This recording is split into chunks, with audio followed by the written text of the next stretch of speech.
Chapitre 1 – Les fondations de pierre. Frank Torelli avait bâti sa vie comme une forteresse, méthodique, réfléchie et impitoyable envers ceux qui osaient en franchir les murs. À 52 ans, il possédait 3 garages d'automobiles prospères dans la banlieue de Cleveland, chacun témoignant de sa philosophie. La confiance se gagnait à force de sang, de sueur et d'années de preuves. La trahison, en revanche, était une dette irréparable. Les mains calleuses qui serraient maintenant son café du matin avaient autrefois tenu les doigts tremblants de Linda, le jour de leur mariage, 26 ans plus tôt. Elle était secrétaire à la compagnie d'assurance où il avait souscrit sa première police d'assurance professionnelle. Tout blond, tout rire nerveux. Frank avait alors 31 ans, déjà endurci par une enfance en famille d'accueil après la mort de ses parents dans un incendie d'usine. Il avait appris très tôt que la famille n'était pas une question de sang. C'était une question de loyauté. On est différent des autres hommes, avait murmuré Linda pendant leur lune de miel. On pense vraiment ce qu'on dit. Frank avait pensé chaque mot de ses vœux. À la naissance de leur fils Michael, 2 ans plus tard, Frank avait travaillé 18 heures par jour pour bâtir l'empire qui assurerait leur avenir. Il manquait les matchs de foot et les pièces de théâtre de l'école, convaincu que subvenir aux besoins de ses enfants était la forme la plus pure de l'amour. Linda avait une autre vision de l'amour. Apparemment, les papiers du divorce avaient été signifiés un mardi. Frank s'en souvenait, car il s'était retrouvé sous une Camaro de 97 et que l'huile avait coulé sur les documents juridiques, ses mains tremblantes ne parvenant pas à les maintenir. 24 ans de mariage réduits au partage des biens et aux arrangements de garde. La raison invoquée était des différends irréconciliables. Mais Frank connaissait la vérité. Il avait engagé le meilleur détective privé possible, Troy Brennan, 38 ans, entraîneur personnel à la salle de sport haut de gamme où Linda était censée se trouver. Frank avait regardé les images de surveillance jusqu'à en avoir les yeux brûlants. Sa femme, avec qui il avait vécu 2 décennies, se tordait sous un autre homme sur la banquette arrière de la BMW, payée par le travail acharné de Frank. La trahison n'était pas seulement due à l'infidélité de Linda. C'était le démantèlement systématique de tout ce que Frank avait construit. La paix par une paix soigneusement construite. Le coup de grâce était venu 6 mois après la finalisation du divorce. Michael, maintenant âgé de 24 ans et sur le point d'épouser Amy, son amour de jeunesse, avait appelé pour une nouvelle qui lui avait fait l'effet d'un couteau entre les côtes. Maman et Troy sont fiancés. Papa, je sais que c'est bizarre, mais c'est quelqu'un de bien. Vous pourriez peut-être essayer de vous entendre pour le mariage. Frank avait raccroché sans répondre. Ce soir-là, assis dans son bureau, celui où Linda n'avait jamais été autorisée à entrer, il avait ouvert le coffre-fort derrière son bureau. À l'intérieur, à côté de documents importants et d'argent liquide de secours, se trouvait un carnet relié en cuir. Frank notait en détail les affronts et les trahisons depuis l'âge de 15 ans. Chaque nom, chaque transgression, chaque dette à recouvrer. Il tourna la page et inscrivit 3 noms de sa main précise, Linda Hoffman, Troy Brennan, Michael Torelli. Chapitre 2 – L'architecture de la trahison. L'organisation du mariage était devenue un champ de mine d'humiliation. Les invitations de Frank arrivèrent par Michael, délivrées avec l'énergie nerveuse d'un fils qui savait qu'il marchait entre des mines. Linda avait insisté pour que les choses restent polies, ce qui signifiait apparemment que Frank pouvait assister au mariage de son propre fils à condition de ne pas créer de drame. Drame. Comme si la simple présence de Frank était plus offensante que son ex-femme affichant son petit ami lors des réunions de famille. Frank n'avait assisté qu'à une seule cérémonie avant le mariage, la fête de fiançailles dans un restaurant branché du centre-ville. Il était arrivé pile à l'heure, vêtu de son plus beau costume, et avait vu Linda s'accrocher au bras de Troy comme un adolescent au bal de promo. Troy avait cette confiance artificielle qui naît d'une vie sans jamais avoir à affronter les conséquences réelles, une barbe de 3 jours de créateur, une eau de Cologne onéreuse et le charme naturel d'un homme qui n'avait jamais rien développé de plus substantiel que des muscles dessinés. Frank Troy s'était approché, la main tendue et un sourire expert. Ravi de vous rencontrer enfin. Mike parle de vous tout le temps. Frank avait fixé la main tendue jusqu'à ce que le sourire de Troy s'estompe, puis s'était détourné sans un mot. Qu'il le prenne pour l'ex-mari amer. Qu'il sous-estime ce que cela signifiait vraiment. Le plan de table avait été l'insulte ultime. Frank avait été relégué au fond, aussi loin que possible de la table familiale, tout en étant techniquement à l'intérieur de la salle. Linda et Troy s'installeraient à la table d'honneur, jouant à Happy Family avec le fils de Frank. Le message était clair. Troy avait pris la place de Frank sur tous les plans. Mais Frank avait ses propres plans pour la disposition des tables. Il avait passé 3 mois à cultiver des relations dont il n'avait jamais eu besoin auparavant. Tommy Ricci, qui dirigeait le traiteur, Sandra Wolf, la fleuriste qui avait été au lycée avec Linda. Même Madame Henderson, l'organiste de l'église qui avait joué au mariage de Frank et Linda des décennies plus tôt. On parle de Frank différemment maintenant, non plus comme de l'ex-mari de Linda, mais comme d'un homme d'affaires prospère avec de l'argent à dépenser et des faveurs à offrir. « Tu es sûr de ce timing ?» avait demandé Tommy quand Frank lui avait expliqué ce dont il avait besoin. « Ça ne va pas juste les embarrasser. Ça va les détruire. » « C'est le but », avait répondu Frank en glissant une enveloppe sur la table. Certaines choses ne se pardonnent pas. La liste des invités était le point central de Frank. Il avait mémorisé chaque nom, chaque relation, chaque point de pression potentiel. La sœur de Linda, Carol, qui travaillait au bureau du greffier du comté. L'ex-femme de Troy, Patricia, qui s'était montrée remarquablement coopérative lorsque Frank lui avait expliqué qu'il n'était pas le seul à avoir été trahi. Les amis d'université de Michael, dont la plupart avaient grandi en entendant des histoires sur l'éthique de travail et la générosité légendaire de Frank. Frank avait toujours été un joueur d'échecs, même s'il n'avait jamais possédé de jeu. Il anticipait 3 coups en affaires, 5 coups lorsqu'il s'agissait de protéger ce qui lui appartenait. Mais pour Linda et Troy, il avait prévu 20 coups, et il ne verrait l'échec et mat arriver que bien trop tard pour capituler. Le matin du mariage, Frank s'était retrouvé devant le miroir de sa chambre, ajustant sa cravate avec la même précision méthodique qu'il mettait à tout le reste. Le costume bleu marine était neuf, taillé à la perfection, car il voulait être au meilleur de sa forme pour la suite. Dans la poche de sa veste se trouvait son téléphone, chargé à bloc avec 3 numéros déjà programmés pour la numérotation abrégée. Il s'était rendu à l'église catholique Sainte-Marguerite, vitre baissée, laissant l'air printanier lui éclaircir les idées. Il n'était plus question d'émotion. Il s'agissait d'une justice rendue avec une froideur glaciale et dévastatrice, comme seul Frank Torelli savait la rendre. Chapitre 3. La tempête se préparait. Le parking de l'église était déjà bondé lorsque Frank arriva, exactement 30 minutes avant le début de la cérémonie. Il avait calculé le timing avec soin, suffisamment tard pour que la plupart des invités soient déjà assis. Suffisamment tôt pour qu'il puisse faire son entrée sans paraître pressé. La première impression comptait, et Frank avait l'intention de ne projeter qu'une confiance sereine. Il reconnaissait la plupart des voitures. La Toyota rouge de Linda, celle qu'elle avait tant lutté pour conserver lors du divorce. Le pick-up surélevé ridicule de Troy, avec ses jantes sur mesure, qui coûtait probablement plus cher que le loyer mensuel de la plupart des gens. La Honda pratique de Michael, un choix judicieux que Frank l'avait aidé à choisir 5 ans plus tôt, à l'époque où père et fils se parlaient encore régulièrement. L'église elle-même raviva des souvenirs que Frank avait passé 2 ans à essayer d'enterrer. Lui et Linda s'étaient mariés ici, dans ce même sanctuaire, sous le regard de nombreux spectateurs. Madame Henderson avait joué la marche nuptiale tandis que Linda marchait vers l'autel dans une robe qui coûtait 3 mois du salaire de Frank à l'époque. Il avait cru que c'était le début d'une éternité. Maintenant, il savait que ce n'était que le début de la plus longue arnaque de sa vie. Frank redressa les épaules et se dirigea vers l'entrée, saluant poliment les invités. Il reconnut les Miller du coin qui avaient toujours invité Frank et Linda à leur barbecue d'été.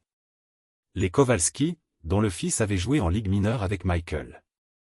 Des visages qui avaient fait partie de la vie de Frank pendant plus de 2 décennies, se préparant maintenant à voir son remplaçant prendre le devant de la scène. C'est alors qu'il aperçut Troy debout devant les portes de l'église, vêtu d'un smoking coûteux qui coûtait probablement plus cher que la première voiture de Frank. Le jeune homme accueillait les invités avec l'assurance naturelle de quelqu'un à qui on n'avait jamais refusé quoi que ce soit.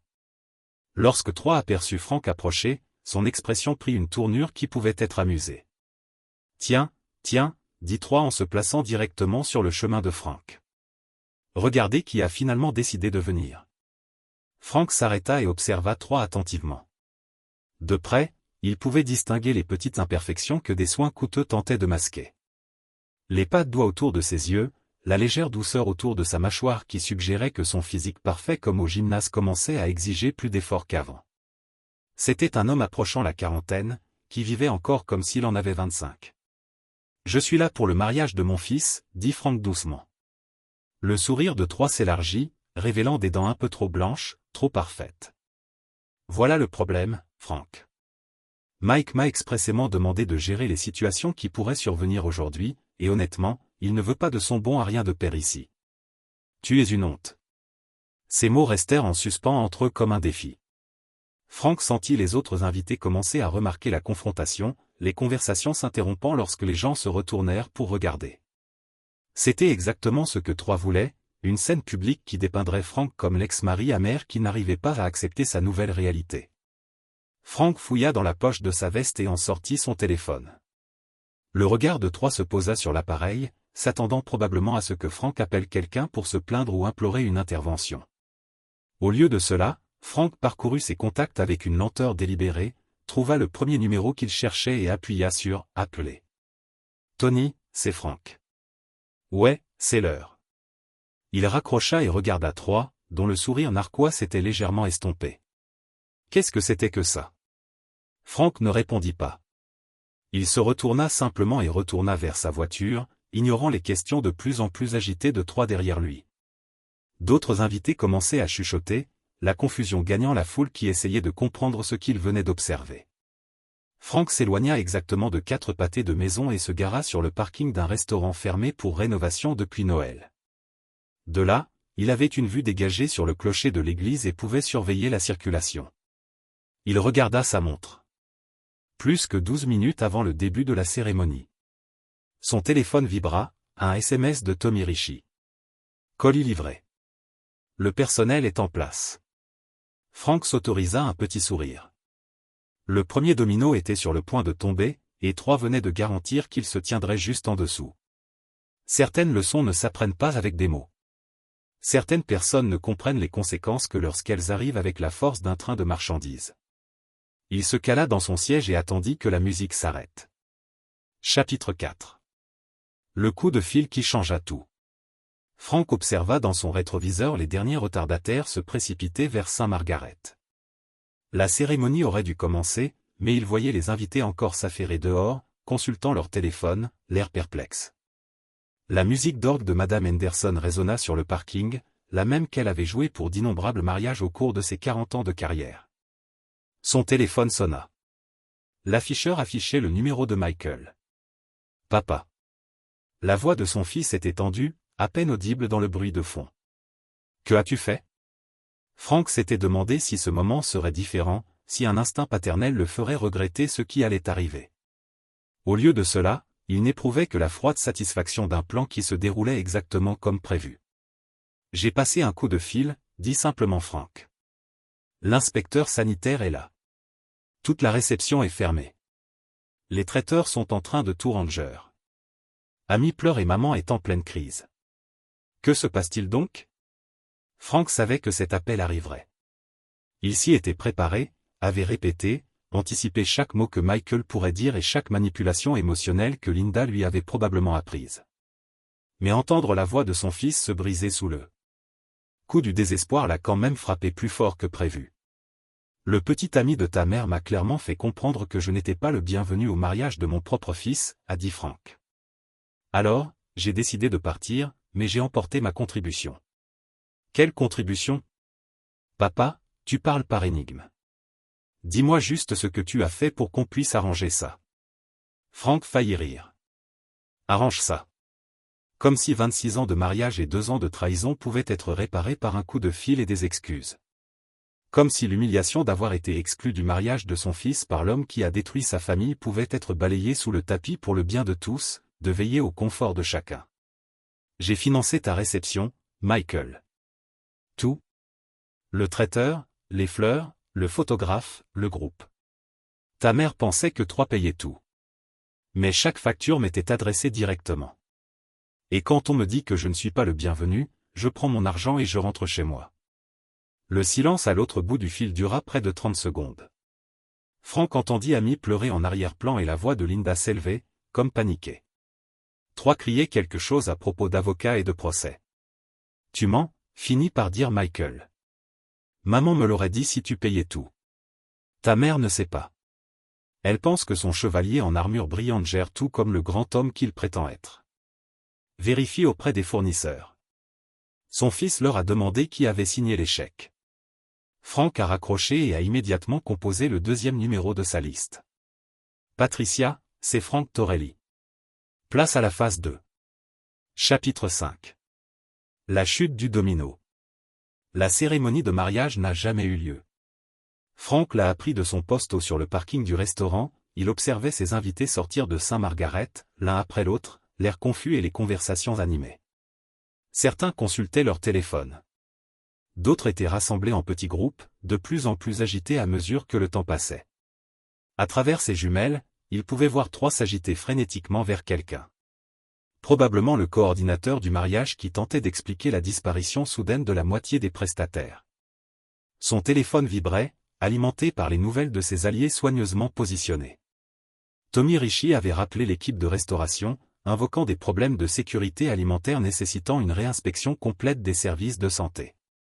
Sandra Wolf avait découvert des problèmes urgents avec les compositions florales, les rendant impropres à la présentation. Le photographe avait subi des dysfonctionnements soudains de son équipement, rendant impossible la capture de la cérémonie. Mais la pièce maîtresse de la résistance était Patricia. L'ex-femme de Troyes était arrivée à l'église 20 minutes après le début du chaos, accompagnée de leur fille de 12 ans, Emma, et d'un dossier en papier craft rempli de documents. Frank avait passé 3 mois à cultiver la coopération de Patricia, non par la corruption ou la manipulation, mais simplement en écoutant son histoire. Troy n'avait pas seulement trompé Linda. Il avait trompé Patricia pendant les 5 années de leur mariage, y compris une liaison de 6 mois avec Linda, qui avait commencé bien avant le dépôt des papiers du divorce de Frank. Patricia avait conservé des dossiers méticuleux, des photos, des SMS, des relevés bancaires démontrant l'irresponsabilité financière de Troy. Elle attendait le bon moment pour le détruire, et Frank lui avait simplement fourni le lieu. Le téléphone de Frank sonna de nouveau. Cette fois, c'était Linda. « Frank, s'il te plaît, commença-t-elle. Et il entendit les larmes dans sa voix. « Je sais que tu es en colère, mais s'il te plaît, ne fais pas ça à Michael. C'est le jour de son mariage. Quels que soient tes problèmes avec moi et Troy, ne t'en prends pas à notre fils. Notre fils, même maintenant après tout ça, essayait-elle de jouer la carte de la famille. Mes problèmes ne sont pas avec toi et Troy, dit Frank calmement. Ils sont avec des gens qui pensent pouvoir me trahir et qui exigent ensuite que je sourie et que je fasse comme si de rien n'était. Michael a fait son choix en laissant Troy m'exclure de l'église. Maintenant, il doit en assumer les conséquences. C'est ton fils. C'est un inconnu qui partage mon ADN. Le fils que j'ai élevé n'aurait jamais laissé un autre homme manquer de respect à son père.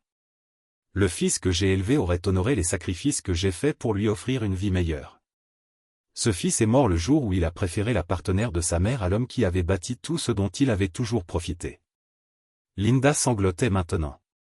Le genre de pleurs désespérés qu'on éprouve en voyant un monde soigneusement construit s'effondrer en temps réel. Frank ne ressentait rien. Aucune satisfaction, aucun regret, aucune trace de l'amour qu'il avait autrefois éprouvé pour la femme qui avait partagé son lit pendant plus de 2 décennies. « Vous détruisez votre propre famille, murmura-t-elle. « Non, dit Frank. Vous l'avez déjà fait. Je m'assure simplement que tout le monde sache qui est responsable. » Il raccrocha et passa son 3e et dernier appel. « Juge Morrison, c'est Frank Torelli. Je suis prêt à poursuivre la demande de garde. » Chapitre 6. Le cri de la mariée. Amy Richardson rêvait de ce jour depuis l'âge de 7 ans. La robe, les fleurs, le moment où elle marcherait vers l'homme qu'elle aimait, tandis que tous leurs proches les regarderaient se promettre l'éternité. Elle avait passé 18 mois à planifier chaque détail, de la nuance de rose des bouquets des demoiselles d'honneur au millésime précis du vin qui y serait servi au dîner. Aucun de ses plans n'avait prévu de se tenir dans le vestibule de l'église, vêtu de sa robe de mariée à $3000, à regarder sa future belle-mère faire une dépression nerveuse totale pendant que son fiancé se disputait avec les vendeurs qui emballaient le matériel censé durer jusqu'à minuit. Ça n'a pas de sens, dit Amy pour la 3e fois, serrant son bouquet si fort qu'elle sentait les tiges se tordre. On n'annule pas un mariage à cause d'un coup de fil. Il faut bien qu'on puisse faire quelque chose. Michael avait l'air d'avoir vieilli de 5 ans en 1 heure. Ses cheveux soigneusement coiffés étaient ébouriffés à force de passer les mains dedans, et sa veste de smoking était froissée à force de s'agiter. Papa avait tout payé. Chaque fournisseur, chaque détail, et maintenant il a tout repris, mais pourquoi aurait-il fait ça? tu as dit qu'il voulait venir au mariage. 3 ne l'a pas laissé entrer. Il a dit que papa était une honte et que je ne voulais pas de lui ici. Amy a regardé sa fiancée avec horreur. Tu n'as jamais dit que tu ne voulais pas de ton père ici. Michael, dis-moi que tu n'as jamais dit ça. Je ne l'ai pas dit. Mais je n'ai pas arrêté 3 non plus. Je voulais juste éviter les drames le jour de notre mariage. Je pensais que ce serait plus facile si papa restait simplement à l'écart. Les mots flottaient entre eux comme un verdict de culpabilité. Amy avait rencontré Frank Torelli exactement 3 fois au cours de ses 2 ans de relation avec Michael. À chaque fois, il s'était montré poli mais distant, visiblement mal à l'aise avec les grands rassemblements, mais faisait un effort pour le bien de son fils. Elle n'avait jamais vu la moindre trace de ce mauvais payeur auquel Linda et 3 faisaient constamment référence. Ton père t'a constitué un fonds fiduciaire pour tes études, dit Amy lentement. Il t'a acheté ta première voiture. Il a cosigné le bail de ton appartement après notre diplôme. Comment est-il, au juste, un mauvais payeur? Avant que Michael puisse répondre, les portes de l'église s'ouvrirent brusquement et une femme qu'Amy ne connaissait pas fit irruption, tenant la main d'une jeune fille qui semblait préférer être n'importe où ailleurs. La femme était visiblement agitée, le visage rouge et les yeux brillants d'une colère qui montait depuis des années. « Où est-il » demanda-t-elle en scrutant la foule d'invités confus. « Où est 3 Brennan » Linda leva les yeux de sa conversation avec l'organisateur du mariage, pâlissant à la vue du nouveau venu. « Patricia, que fais-tu ici ?»« Ce que j'aurais dû faire il y a des années, » répondit Patricia en sortant un épais dossier de son sac à main. « 3, viens ici. Ta fille a quelque chose à te dire. » 3 s'approcha lentement, son assurance s'évanouissant lorsqu'il reconnut son ex-femme et son enfant. « Patricia, ce n'est ni le moment ni l'endroit pour le drame que tu prépares. C'est un mariage. »« Non, c'est un règlement de compte, » dit Patricia en ouvrant le dossier. « Emma, dis à tout le monde ce que tu m'as dit la semaine dernière à propos de papa et Linda. » La fillette de 12 ans semblait terrifiée mais déterminée. D'une voix à peine plus forte qu'un murmure, elle dit, « Papa sortait avec Linda avant de divorcer de maman. Je les ai vus s'embrasser chez nous pendant que maman était au travail. Papa a dit que c'était un jeu secret et que j'aurais des ennuis si j'en parlais à qui que ce soit. » Le silence qui suivit fut assourdissant. Amy sentit le sang lui quitter le visage lorsque les implications la frappèrent. Linda n'avait pas seulement trompé Frank. Elle avait aussi été l'autre femme du mariage de 3. Cette liaison durait depuis des années, peut-être même avant que Michael ne présente sa nouvelle petite amie à ses parents. Linda secouait la tête avec frénésie. « Ce n'est pas Emma. Ma chérie, tu ne comprends pas ce que tu as vu. J'ai des photos, » dit froidement Patricia en sortant une pile de tirage 20x25. Des photos horodatées de la voiture de 3 dont on allait à midi, en semaine, alors qu'il était censé entraîner des clients. Des relevés bancaires montrant qu'il payait ton abonnement à la salle de sport 6 mois avant le départ de Frank. Des SMS préparant leur petite séance de l'après-midi. 3 se précipita pour attraper le dossier, mais Patricia recula doucement. N'y pense même pas. Des copies de tout sont déjà chez mon avocat, mon thérapeute et 3 autres personnes, avec instruction de les rendre si quelque chose m'arrive. Amy vit son mariage s'effondrer en temps réel.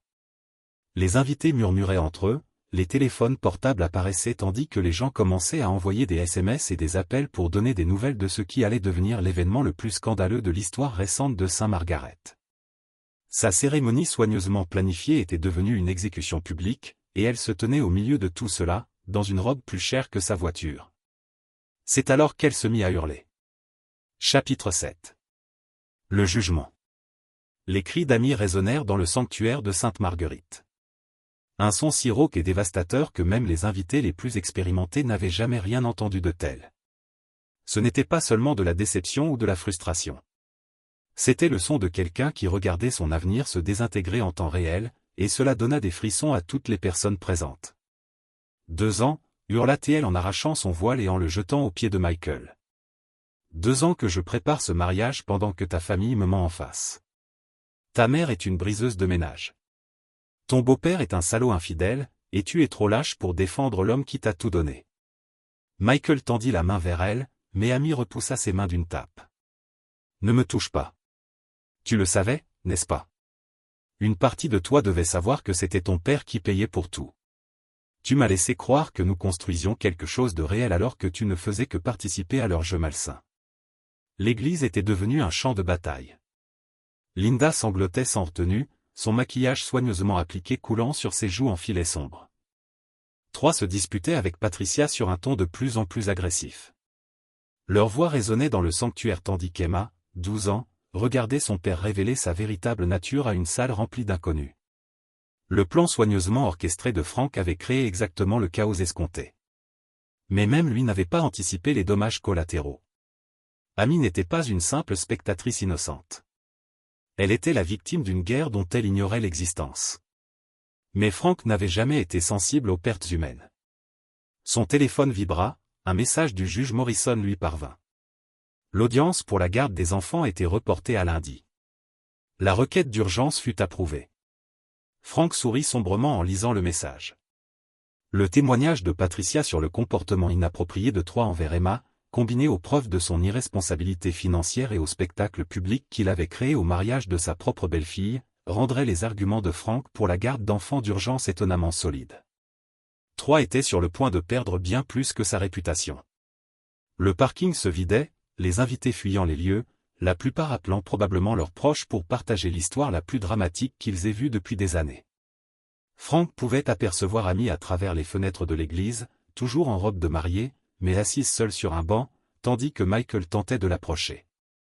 Chaque fois qu'il s'approchait, elle se levait et s'éloignait, son langage corporel indiquant clairement qu'elle ne voulait rien avoir à faire avec lui ou sa famille. Frank démarra sa voiture et passa lentement devant l'entrée de l'église une dernière fois. À travers les portes ouvertes, il pouvait apercevoir les décombres de ce qui aurait dû être une célébration. Des fleurs éparpillées au sol, des programmes abandonnés, des chaises renversées par le chaos. Linda pleurait toujours, Troy se disputait toujours, et Michael essayait toujours de sauver quelque chose du désastre créé par ses choix. Mais ce fut Patricia qui attira l'attention de Frank. Elle se tenait près de l'autel, tenant la main d'Emma tandis que sa fille contemplait le chaos autour d'eux. Patricia leva les yeux au passage de la voiture de Frank et leurs regards se croisèrent par la fenêtre. Elle hocha la tête, un petit geste de reconnaissance entre deux personnes qui comprenaient ce que signifiait être trahies par ceux qui étaient censés les aimer le plus. Frank acquiesça en retour et s'éloigna. La première phase était terminée. Le vrai travail pouvait maintenant commencer. Chapitre 8, les conséquences. Le lundi matin arriva gris et froid, à l'image de l'humeur de Frank assis dans le cabinet du juge Morrison, vêtu de son plus beau costume anthracite. De l'autre côté de la table de conférence, Troy semblait ne pas avoir dormi depuis 3 jours.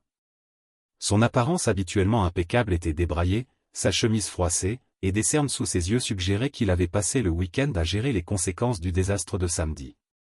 Patricia était assise à côté de son avocate, organisée et posée, avec un deuxième dossier de documents qui s'était considérablement alourdi depuis la confrontation à l'église. Emma n'était pas présente. Elle était à l'école, parfaitement inconsciente que sa situation allait changer radicalement. Monsieur Brennan. Le juge Morrison commença à examiner la requête en urgence déposée par Frank. Il s'agit d'allégations graves exposant un enfant mineur à des situations d'adultes, à l'irresponsabilité financière et créant un environnement familial instable. Comment réagissez-vous? L'avocate de Troy, une jeune femme qui semblait avoir été embauchée le matin même, feuilletait nerveusement des papiers. Votre honneur, ma cliente soutient que ces allégations sont portées par une ex-femme vindicative qui tente d'utiliser l'enfant comme moyen de pression dans ce qui est essentiellement un conflit personnel. Un conflit personnel? Patricia rit amèrement. Juge Morrison, j'ai des preuves documentées de la liaison de Troy avec Linda Hoffman, qui remonte à 3 ans. Pendant tout ce temps, il a entraîné ma fille dans des situations inappropriées pour un enfant. Elle a été témoin de conversations d'adultes sur la tromperie et la manipulation. Elle a servi d'alibi à son infidélité.